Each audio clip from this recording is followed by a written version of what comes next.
नमस्कार दोस्तों, मैं विकास कुमार आप सभी लोगों का स्वामी विवेकानंद कंपटीशन सेंटर झुंझुनू के अंदर हार्दिक स्वागत करता हूं। दोस्तों, आज हम एक इंटरेस्टिंग पॉइंट ले रहे हैं। एक इंटरेस्टिंग चैप्टर है आपका इंटरेस्ट यानी ब्याज। इससे आपके फर्स्ट लेवल, सेकंड लेवल, लगभग सभी एग्जामों के अंदर, जितनी भी एग्जाम है सभी के अंदर ये इस टॉपिक से कोई ना कोई पर्सन जरूर आपसे पूछा जाता है। चाहे वो सिंपल इंटरेस्ट हो, आपका साधारण ब्याज हो, चाहे वो चक्रवर्ती ब्याज हो। आपने एक कंसेप्ट समझ लिया। देखो, आपको इसकी पूरी थ्योरी बताता हूँ, कहानी क्या है ये। एक आपने प्रतिशत नाम सुना होगा, परसेंटेज। एक आपने लाभ हानि नाम सुना होगा, और एक आपने ये ब्याज। ब्याज में जो रेट होती है, दर होती है, वो ये तीनों एक ही हैं, इनमें कोई अंतर नहीं है। तीनों एक ही चीज है, बस आपको समझने की थोड़ी आवश्यकता है। तीनों एक चीज कैसे है? प्रतिशत में कमी वृद्धि होती है। प्रतिशत में क्या होती है? कमी या वृद्धि होती है। तो आप एक बात बताइए, अगर प्रतिशत में वृद्धि हो गई तो वहां पे आपको लाभ होगा, और प्रतिशत में अगर कमी हो गई वहां पे आपको हानि होगी। अब ब्याज की बात करें तो ब्याज एक ऐसी चीज है जिसमें हानि का तो मतलब ही नहीं होता। भाई, ब्याज अगर आप कमा ही रहे हो तो पैसे कमा रहे हो, आपको प्रॉफिट ही हो रहा है वो, तो ब्याज के अंदर आपको कभी हानि नहीं होती है, आपको प्रॉफिट ही प्रॉफिट होता है, यानी वृद्धि वृद्धि होती है। अब इस ब्याज की थ्योरी समझते हैं। इसके लिए नॉर्मल कुछ चीजें, जैसे कि 20% कितना होता है, 40% कितना होता है, ये नॉर्मल जो चीजें हैं ये आपको आनी चाहिए। बेशक नॉर्मल चीजें आपको पता होनी चाहिए, प्रतिशत की बायोग्राफी आपको थोड़ी बहुत आनी चाहिए, ठीक है। अब एक बात बताइए, जो ब्याज होता है, इंटरेस्ट होता है, वो दो प्रकार का आपने सुन रखा है। एक तो आपने सुन रखा है साधारण होता है, और एक चक्रवृद्धि होता है। ये दोनों चीजें क्या हैं? पहले तो इन दोनों ब्याजों को समझते हैं कि साधारण क्या होता है, चक्रवृद्धि क्या होता है। आपको अलग अलग पढ़ने की जरूरत भी नहीं है कि आप साधारण अलग पढ़ो, चक्रवृद्धि अलग पढ़ो, ऐसी भी आपको कोई आवश्यकता नहीं है। देखिए, जैसे मैं पहले आपको समझा देता हूं ये थोड़ी सी चीजें कि साधारण ब्याज क्या होता है, सिंपल इंटरेस्ट क्या होता है आपका, और एक है चक्रवृद्धि ब्याज क्या होता है। ये आपने पढ़ रखा है या किसी ने सुन रखा है। चक्रवृद्धि ब्याज, ब्याज आमतौर पे दो तरीके से लिया जाता है। जैसे एक एग्जाम्पल के द्वारा इसको समझते हैं। आपने किसी व्यक्ति को 1000 रुपये दे दिए। आपने किसी व्यक्ति को कितने दे दिए? 1000 रुपये। पहला व्यक्ति ये है, दूसरा व्यक्ति ये है, इसको भी आपने क्या दे दिए? 1000 दे दिए। इसके लिए कंडीशन अलग है, इसके लिए कंडीशन अलग है। भाई, ये साधारण ब्याज है, वो चक्रवृद्धि ब्याज है। दो अलग अलग व्यक्ति हैं, दोनों को 1000 रुपये आपने दे दिए। इससे बोला कि आपसे साधारण ब्याज लिया जाएगा, इससे बोला कि आपसे चक्रवृद्धि ब्याज लिया जाएगा। अब एक आती है दर, एक होती है क्या? दर। ये दर क्या होती है, इस चीज को और समझते हैं पहले। इससे पहले दर को और समझते हैं। दर क्या होता है? जैसे आमतौर पे आपने गांव में सुना होगा कि 100 रुपये पर 2 रुपये का ब्याज लगेगा, यानी 2 रुपये आपसे एक्स्ट्रा लिए जाएंगे। एक महीने का जैसे गांव में लेते हैं उस प्रकार से। तो वो 100 रुपये के ऊपर जो 2 रुपये था ना, वो 2/100, यानी किसके ऊपर था? 100 पे था 2। तो वो 2/100 आपकी क्या है? एक्चुअल दर है। एक्चुअल क्या है? दर। तो दर हमेशा क्या होती है? ब्याज। जितना ब्याज लिया जाता है रुपयों में, बटा मूलधन, बटा मूलधन। अगर आपने दर को समझ लिया, इसका मतलब आपने पूरा ब्याज समझ लिया। इसका अर्थ क्या हुआ? आपने पूरा ब्याज समझ लिया।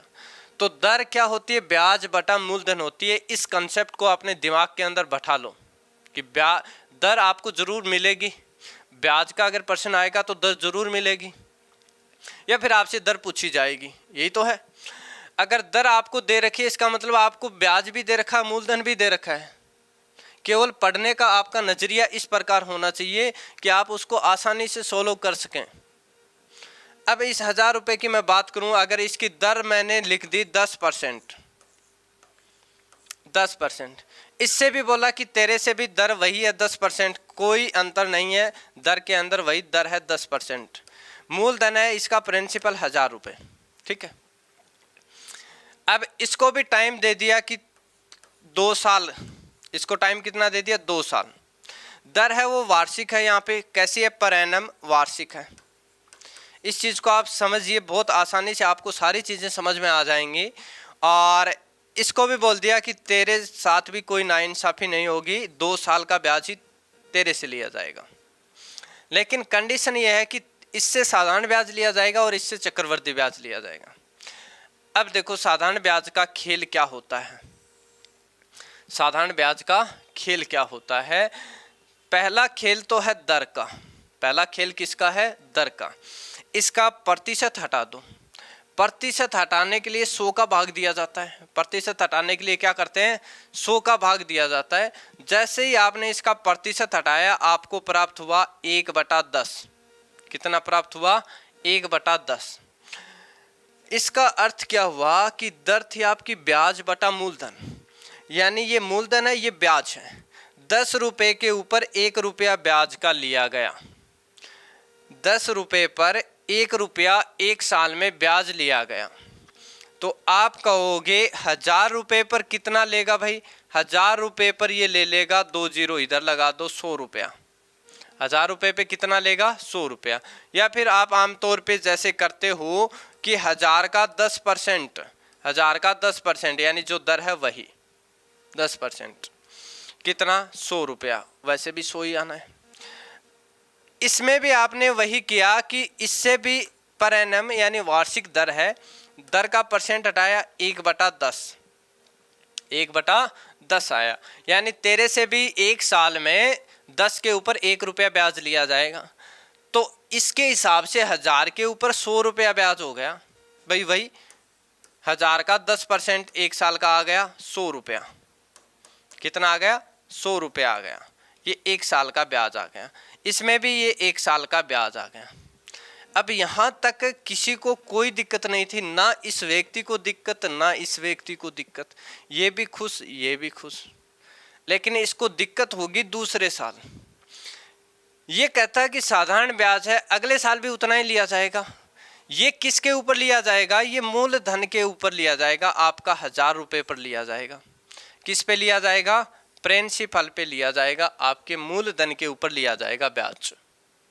तो साधारण ब्याज हमेशा किसके ऊपर लिया जाता है? मूलधन के ऊपर ब्याज लिया जाता है।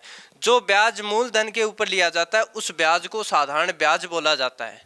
और जो ब्याज आपका मूलधन पे भी और ब्याज के ऊपर ब्याज भी लिया जाए, उस ब्याज को हमें चक्रवर्ती ब्याज कहते हैं। आ गई यहाँ तक बातें समझ में? अब देखिए, अगर इसने पहले साल 100 रुपये दिए ब्याज के, तो दूसरे साल भी 100 रुपये देगा। इस प्रकार से इसके पास टोटल 200 रुपये प्राप्त हो गए। कितने रुपए प्राप्त हो गए? 200 रुपये इसको प्राप्त हो गए ब्याज के। अब ये भाई साहब क्या कहेगा कि मेरे से अगर पहले साल 100 रुपये ब्याज लिया तो दूसरे साल भी 100 रुपये क्यों नहीं लिया? तो इसका जवाब सुनिए। ये कहेगा कि 100 रुपये तो आपका 1000 रुपये पे था भाई, मूलधन के ऊपर ब्याज था 100 रुपये, तो वो तो आपको लगेगा ही लगेगा दूसरे साल भी मूलधन के ऊपर। लेकिन जो पहले साल का 100 रुपये ब्याज आया उसके ऊपर ब्याज कौन देगा? तो ये कहेगा कि चलो 100 के ऊपर यानी जो ब्याज आया उसके ऊपर इसी दर से 1/10 के हिसाब से ब्याज और ले लो, 10 रुपये और ले लो ऊपर। तो इसका इस हिसाब से 2 साल का ब्याज बन गया 100, 100, 200 और 10। कितना बन गया? 210 बन गया।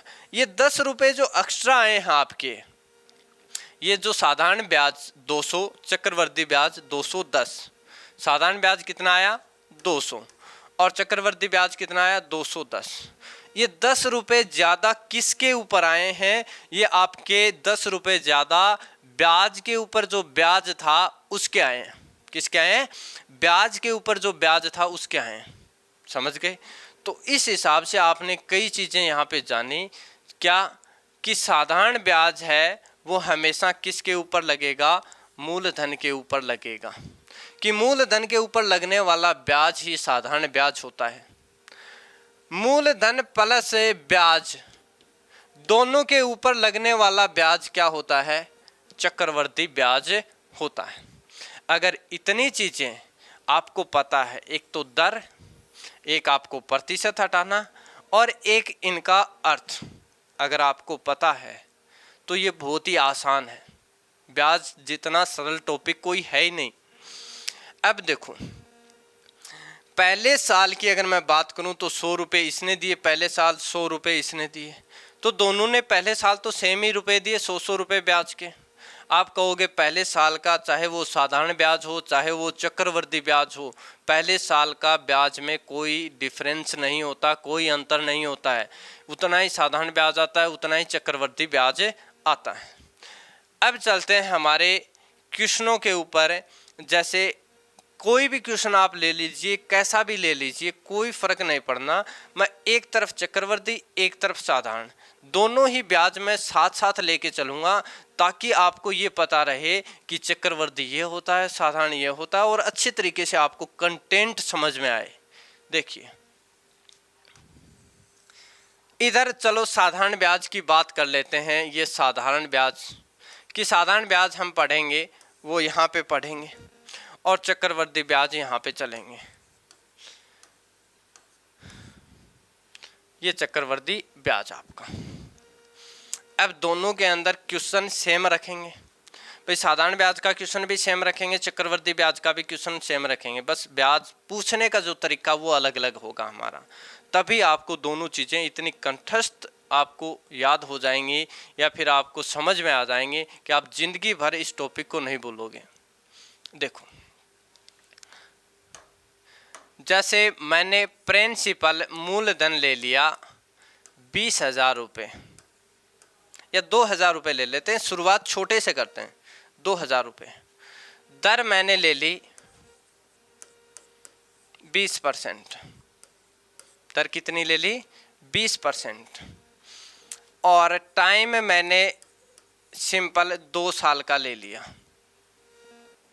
बिल्कुल जीरो लेवल से हाई लेवल तक जाएंगे और आपको पता भी नहीं लगेगा। जैसे बड़े बड़े क्वेश्चन जो सीजीएल बैंक में पूछे जाते हैं और आप चुटकियों में हल कर दोगे, उसको आपको ये पता भी नहीं चलेगा अगर आप लगातार इसको ध्यान से समझ रहे हैं तो।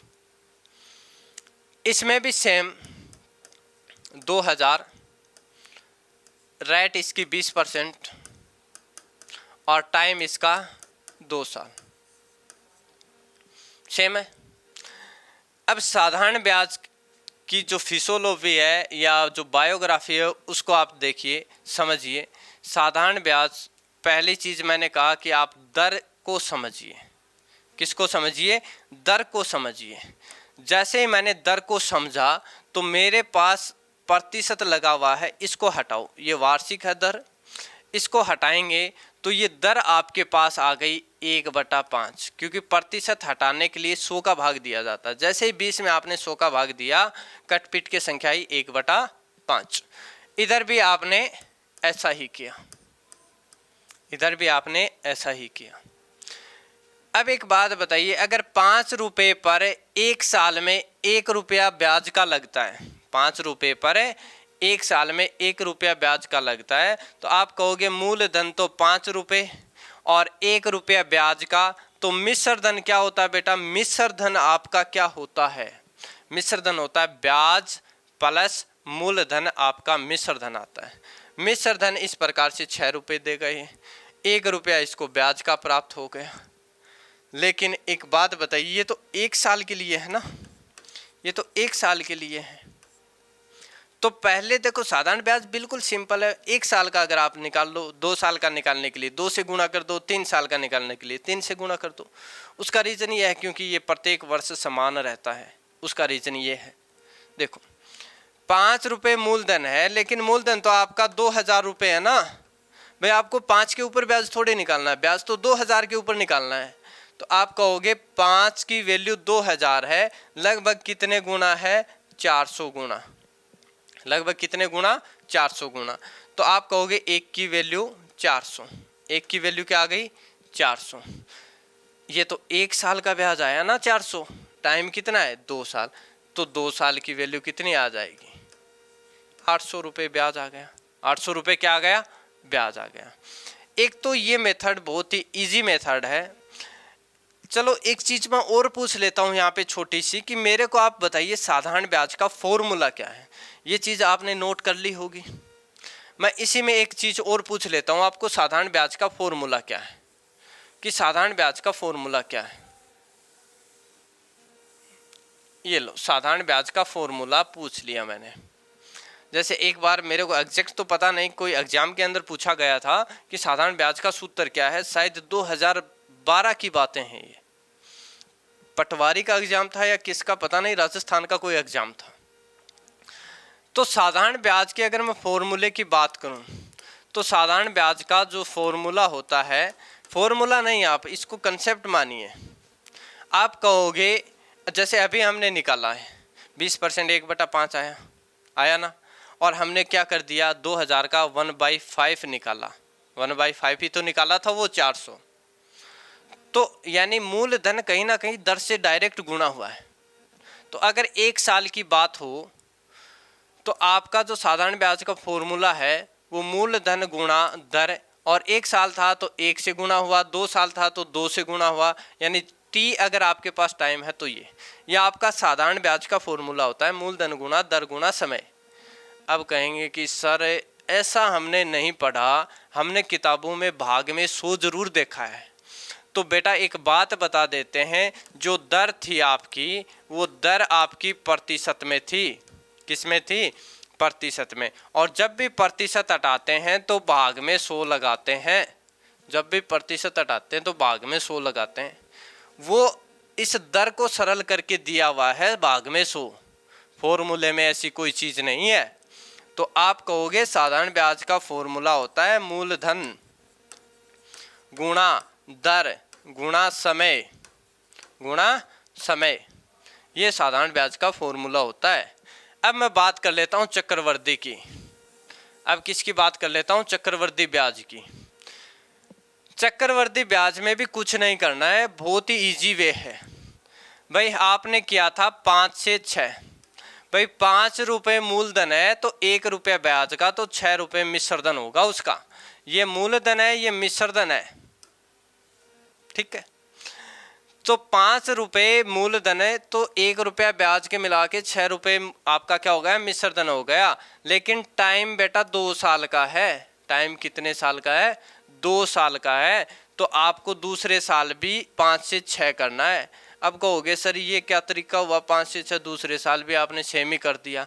तो चक्रवृद्धि ब्याज का बेटा रूल होता है, अगर कोई धनराशि 2 साल में मान लो 4 गुना हो रही है तो अगले 2 साल में भी वो 4 गुना होगी, उससे अगले 2 साल में भी उसका 4 गुना, उससे अगले 2 साल में भी उस पीछे वाले का फिर से 4 गुना।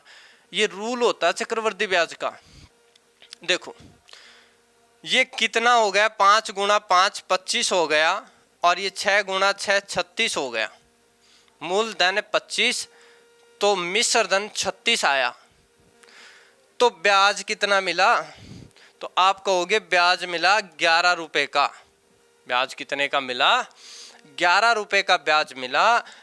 कब, जब मूलधन 25 रुपए है तब, लेकिन मूलधन बेटा 200 रुपए, ये आपका 2000 रुपए है। मूलधन कितना है, 2000 रुपए।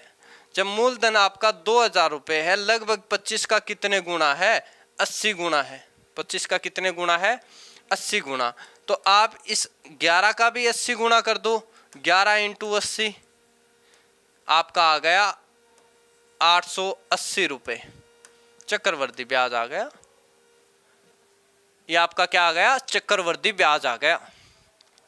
अब देखो इसके अलावा भी बहुत सारे मेरे पास ऐसे तरीके हैं, बहुत तरीके हैं कि आप कौन से भी तरीके से ब्याज निकाल सकते हैं।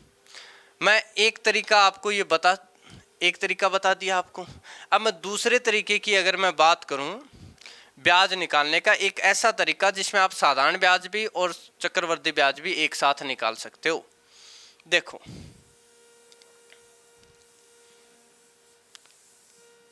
एक दूसरा तरीका, उसके लिए आपको कुछ कोड मैं आपको लिखाऊंगा, वो आपको याद करने हैं।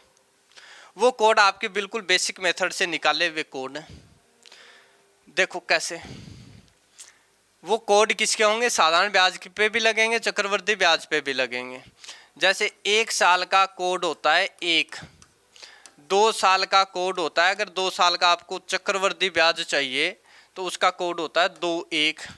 3 साल का कोड होता है। देखो ये कोड निकले भी कैसे जाते हैं या निकाले कैसे जाते हैं, तो देखो स्टार्टिंग में जैसे 3 साल का निकालना है तो स्टार्टिंग में 3 आना है और लास्ट में 1 आना है, ये कन्फर्म है। स्टार्टिंग में जितने साल हैं उतने साल आने और लास्ट में एक आना है, ये कन्फर्म है। अब बीच में कौन सी संख्या है, बीच में इन दोनों का जोड़, जैसे 2 साल वाले का जोड़ हो गया 2 और 1 3, तो ये 3 साल के कोड बन गए। 4 साल के बेटा आपको अगर कोड चाहिए तो स्टार्टिंग में 4 आना है और लास्ट में 1 आना है। बीच में क्या आना है, बीच में इनका जोड़ 3 और 1 है 4, 3 और 3 है 6, ये 4 साल के कोड हो गए।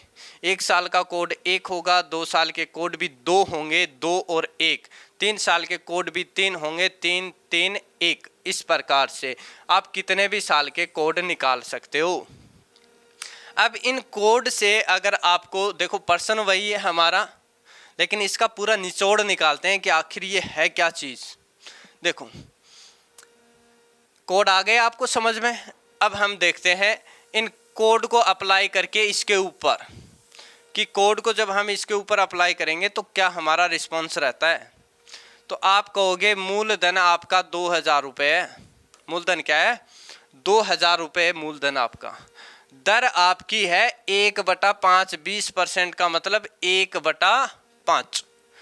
तो आपको 2 साल हैं तो 2 बार 1/5 निकालना है। पहले 2000 का 1/5 निकालोगे तो 5 का भाग दिया, 5 चौक 20, 400 आया। और दूसरी बार जैसे ही आपने 400 का 1/5 निकालोगे तो 400 का 1/5 क्यों निकाला, क्योंकि ये मूलधन का ब्याज आ गया आपके पास, फिर ब्याज का ब्याज आ जाएगा तो 80 रुपये। 2 बार आपने ऐसा किया। 2 बार आपने इसलिए ऐसा किया क्योंकि आपके पास जो टाइम है वो 2 ही साल का है, और 2 साल के जो कोड होते हैं ना वो 2 और 1 होते हैं। कितने होते हैं, 2 और 1 होते हैं। तो इन कोड से आप इनको गुणा कर दीजिए, 2 और 1 गुणा कर दिया, ये आपका बन गया 800। ये क्या बन गया 800, और ये क्या बन गया 80। ये क्या बन गया 80। अब आप दिमाग लगाओ, और साधारण ब्याज में हमने निकाला था इसका साधारण ब्याज, और आपका साधारण ब्याज 800 ही आया था। कितना आया था 800। इसका अर्थ ये हुआ कि पहली जो लाइन है वो साधारण ब्याज की है, और पहले साल का हमारा इसका जो मूलधन पे जो ब्याज आया था पहले साल का वो 400 ही आया था, उसको 2 से गुणा कर दिया तो 2 साल का ब्याज हो गया। तो पहली लाइन बेटा ये साधारण ब्याज की आ गई। किसकी आ गई, साधारण ब्याज। अब ये 80 क्या चीज है, 80 आपका चक्रवर्ती ब्याज साधारण ब्याज का जो डिफरेंस आता है ना, अंतर आता है दोनों का, वो है 80 रुपये। 80 क्या है आपका अंतर है, किसका, चक्रवर्ती ब्याज, कंपाउंड इंटरेस्ट और सिंपल इंटरेस्ट का डिफरेंस है 80। जब आप इनको जोड़ ही देते हो साधारण ब्याज और अंतर को तो 880 बन जाता है, और ये आपका चक्रवर्ती ब्याज आ जाता है 2 साल का। देख सकते हो अभी हमने निकाला था 880। तो ये तरीका भी आपका सॉलिड तरीका है, इसमें कैलकुलेशन भी छोटी है, वो तरीके भी सॉलिड हैं। आपकी मर्जी है, जो तरीका आपको पसंद आए उससे करो। अब और तरीके भी आप देख ले सकते हैं। देखो इस तरीके से आप साधारण ब्याज, चक्रवर्ती ब्याज सब कुछ निकाल सकते हैं। एकमात्र तरीका जिससे दोनों ब्याज आप निकाल सकते हैं। अब अगर मैं बात करूं, बात की है अब मैंने किसकी, एक और तरीके की, एक और तरीका जो, देखो इसके अलावा तरीके तो और भी होते हैं भाई। 20% की दर है तो आप कहोगे 44% डायरेक्ट निकाल दो तो भी आंसर आना है भाई। चक्रवर्ती ब्याज 44% डायरेक्ट निकाल दो तो भी आंसर आना है। या फिर साधारण ब्याज का खेल तो बहुत आसान है। साधारण ब्याज अगर निकालना है तो 20 और 20 40% डायरेक्ट निकाल दो, 2000 का 800 आ गया, साधारण ब्याज आ गया। दर से भी आप निकाल सकते हैं, फॉर्मूले से भी आप निकाल सकते हैं। इसके अलावा बेसिक जो मेथड होता है आपका उससे भी आप निकाल सकते हैं।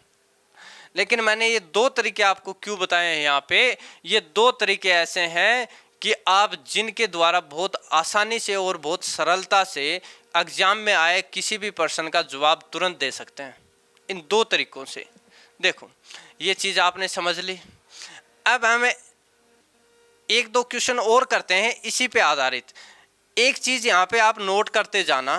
नोट क्या करनी है, क्योंकि एग्जाम के अंदर बस इन्हीं चीज़ों में उलझा के रखते हैं वो। नोट ये करनी है कि आपको मूलधन और दर दे और टाइम भी दे, लेकिन टाइम को वो चेंज करते रहते हैं, दर को भी चेंज करते रहते हैं वैसे तो, लेकिन टाइम मान लो ये तो पूरी संख्या है, ये तो एक पूर्णांक है, पूरी संख्या है, लेकिन यहीं पे आ जाए एक सही 1/2, एक सही 3/4, एक सही 9/11, इस प्रकार की वैल्यू आ जाए या इस प्रकार का टाइम आ जाए तो हमें परेशानी होगी करने में। भाई आप लोग ये सोच रहे हो इस प्रकार का टाइम आ गया तो कैसे निकालेंगे, कोई दिक्कत नहीं है, बहुत आसान है। देखो पहले एक दो क्वेश्चन और करते हैं इस प्रकार के, उसके बाद में उनके ऊपर चलेंगे।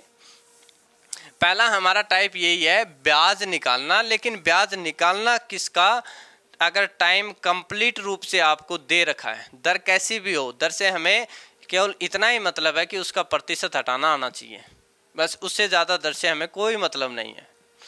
हमें टाइम किससे, टाइम से मतलब है कि टाइम या तो पूरा आपको संख्या में मिलेगा या संख्या पूरी नहीं मिलेगी, पॉइंटों में मिलेगा या दिनों में मिलेगा, उस प्रकार का आप ब्याज कैसे निकालते हो। देखो अगला प्रश्न है आपका, मूलधन आपको जैसे 25,000 रुपये दे दिया, दर आपको 20% दे दी और टाइम आपको दे दिया 3 साल का, पूरी संख्या टाइम वाली 3 साल। तो देखो इधर 3 साल अगर टाइम पूरी संख्या है तब कोई परेशानी वाली बात नहीं है। आप कहोगे साधारण ब्याज तो बहुत सिंपल है, पहले साल भी 20%, दूसरे साल भी 20%, तीसरे साल भी 20%, टोटल 60% हो गया। टोटल कितना परसेंट हो गया, 60। भाई पहले साल भी 20, दूसरे साल भी 20, तीसरे साल भी 20, तो आप कहोगे 60% ही निकाल देते हैं ना इसका सीधा। तो 25,000 का 60% निकाल दो, ये 2 जीरो से 2 जीरो कट गए, 25 का 150, 15,000 रुपये क्या आ गया, ब्याज आ गया। 15,000 रुपये ब्याज आ गया आपका साधारण। तो साधारण ब्याज तो नए के बराबर है, बहुत आसान है। दिक्कत कहाँ पे होती है, चक्रवर्ती ब्याज में आपको दिक्कत होती है, तो चक्रवर्ती ब्याज की भी दिक्कत आपको आज से खत्म हो जाएगी। देखो दर आपकी, प्रतिशत आपको हटाना ही है 1/5, प्रतिशत हटाया कितना आया 1/5। अब क्या करना है कि 5 रुपये अगर मूलधन है तो 6 रुपये उसका मिश्रधन होगा, क्यों मिश्रधन होता है ब्याज प्लस मूलधन। 1 साल के लिए इतना, तो आप कहोगे ये चक्रवर्ती ब्याज का नियम है 5 से 6 ये 3 बार होगा अगर 3 साल हैं तो। नियम इसलिए है क्योंकि आप कभी भी ब्याज निकाल के देखना और उतना ही टाइम लेना, टाइम का गैप सेम होना चाहिए। ये यहाँ पे देख सकते हो 1 साल गैप है, इधर भी 1 साल का गैप, इधर भी 1 साल का गैप, टाइम का गैप बराबर होना चाहिए, ब्याज उतने ही गुना होता आपको नजर आएगा। ये चक्रवर्ती ब्याज का नियम है, ये शाश्वत सत्य बात है, यूनिवर्सल ट्रुथ है ये। 5 की क्यूब क्या होती है 125, 6 की क्यूब क्या होती है 216। ब्याज कितना मिल गया जब 125 रुपये मूलधन हो, तो ब्याज आपको मिल गया कितना, घटाओगे ये 1 और इधर घटाया 11 में से 2 गया 9, 91 रुपये का ब्याज मिल गया। कितना मिल गया 91 रुपये का। लेकिन जब आपका मूलधन है 125 रुपये तब होगा ऐसा। मूलधन आपका 25,000 रुपये है बेटा, कितना है 25,000 रुपये। तो 25,000 रुपये मूलधन है तो 25,000 पे आपको निकालना है, तो 25,000, 125 का मान क्या हो गया 25,000, तो आपने 125 का जैसे ही भाग दे दिया तो 1 की वैल्यू आ गई।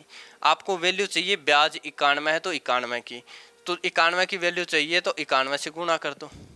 25 से आपने काट दिया, 25 एकम 25,000, 25 पाँचों 125, फिर आपने 5 से काट दिया 200 और इसको करोगे तो ये आ गया 2, 9 दूनी 18, 18,200 रुपये। कितना आ गया 18,200 रुपये आपका चक्रवर्ती ब्याज आ गया। तो ये तरीका भी बहुत आसान तरीका है और बहुत ही सॉलिड तरीका है। ये आसान नहीं, बहुत ही सॉलिड तरीका है। बस कैलकुलेशन आपको ध्यान में रखनी है। कैलकुलेशन बहुत इजी है, कोड से भी आप कर सकते हैं। जैसे इसी क्वेश्चन को मैं कोड से भी आपको करके बता देता हूँ यहीं पे। जगह यहाँ पे कर लेते हैं, इस साइड देखो 25,000 रुपये। पहली बार आप नीचे गए 1/5 के हिसाब से तो आपका आ गया 5,000। ऐसा 3 बार करना है। दूसरी बार नीचे गए तो आ गया 1,000 रुपये। तीसरी बार नीचे गए तो कितना आ गया 200 रुपये। इस वाले तरीके में कैलकुलेशन आसान हो जाती है। इस वाले तरीके में क्या हो जाती है, कैलकुलेशन आपकी आसान हो जाती है। कोड वालों में 3 साल के कोड हैं बेटा, 3, 3 और 1, ये कोड लगा दिए। ये आपका बन गया 5 3 15,000। तो पहली लाइन तो आपको पता है साधारण ब्याज की आती है, अभी हमने देखा था। और यहाँ पे भी आप देख सकते हो 15,000 रुपये ही साधारण ब्याज है। ये भी 15,000 ही आया पहली लाइन। जब आप इन सभी को जोड़ देते हो, ये आ गया 3,000, ये आ गया 200। देखो कैलकुलेशन बहुत आसान हो गई इससे। ये टोटल बन गया 18,200। तो ये 18,200 आपका चक्रवर्ती ब्याज आ गया। बस इस कोड वाले तरीके में क्या होता है कि कैलकुलेशन बहुत आसान हो जाती है, गुणा भाग आपको इतने हार्ड नहीं लगते हैं। जबकि इस वाले तरीके में ये मेथड तो शॉर्ट है, लेकिन इस वाले तरीके में दिक्कत क्या है कि इनकी क्यूब करो, फिर घटाओ, फिर भाग वगैरह करना थोड़ा कठिन लगता है आपको। इस वाले में वो उतना आसान हो जाता है, बस इतना फ़र्क है। अब हम चर्चा करेंगे किसके ऊपर, कि टाइम हमें जब पूरा ना दिया हो। भाई ये तो जो कोड हैं ये तो पूरे टाइम के लिए लागू हैं, आधे टाइम के लिए लागू नहीं है। जब साल 2 साल 3 साल 5 साल इस प्रकार से पूरे साल दे रखे हों उसके लिए लागू हैं। तो पूरे साल के लिए अगर लागू नहीं है तो उसके लिए आपको एक कोड और भी याद करना पड़ेगा। भाई इन कोडों के आगे एक एक लगाना पड़ेगा। तो मैं चाहता हूँ कि आप इतना ज़्यादा याद ना कर पाओ, तो ये तरीका भी बेस्ट है। ये तरीका इसलिए बेस्ट है, जब साल पूरे ना दें तो ये तरीका बेस्ट है उसकी बजाय, कोड की बजाय। देखो एक एग्जाम्पल लेते हैं हम और एग्जाम्पल से इस चीज़ को समझते हैं।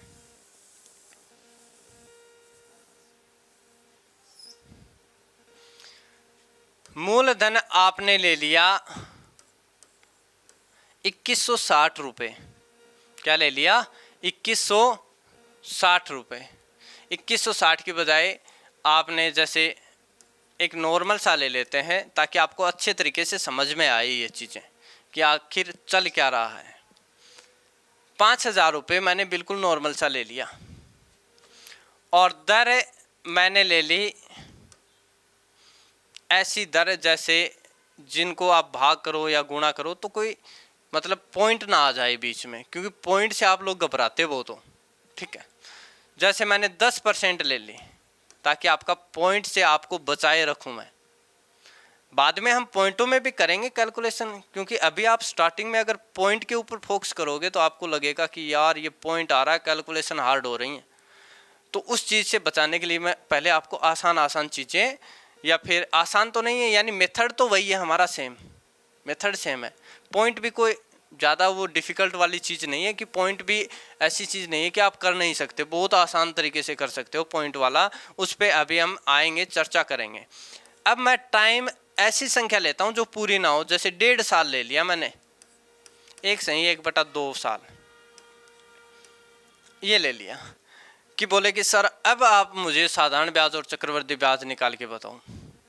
ये लो जी, साधारण ब्याज में तो कुछ करना ही नहीं, साधारण ब्याज में तो कुछ करना ही नहीं है। कैसे नहीं करना? आप कहोगे पहला साल पूरा तो दर भी पूरी। पहला साल अगर टाइम पूरा दिया तो दर भी पूरी दो। पहला साल पूरा तो दर भी पूरी 10%।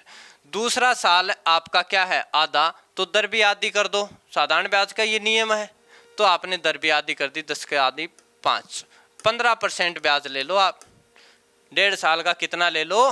15% ब्याज ले लो। आंसर आ गया आपका कि 5,000 का 15%, 15/100, 15/75, 750 रुपये आपका साधारण ब्याज आ गया। बहुत ईजी है।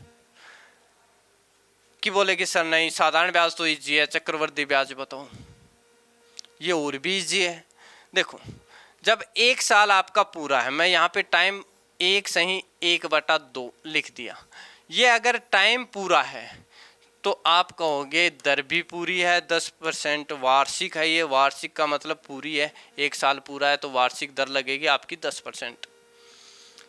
फिर आपने कहा कि दूसरा साल तो आधा है, कोई बात नहीं, दूसरा साल आधा है तो आप 5% ले लो, आधे साल की दर ले लो, आधी कर लो, कोई दिक्कत नहीं।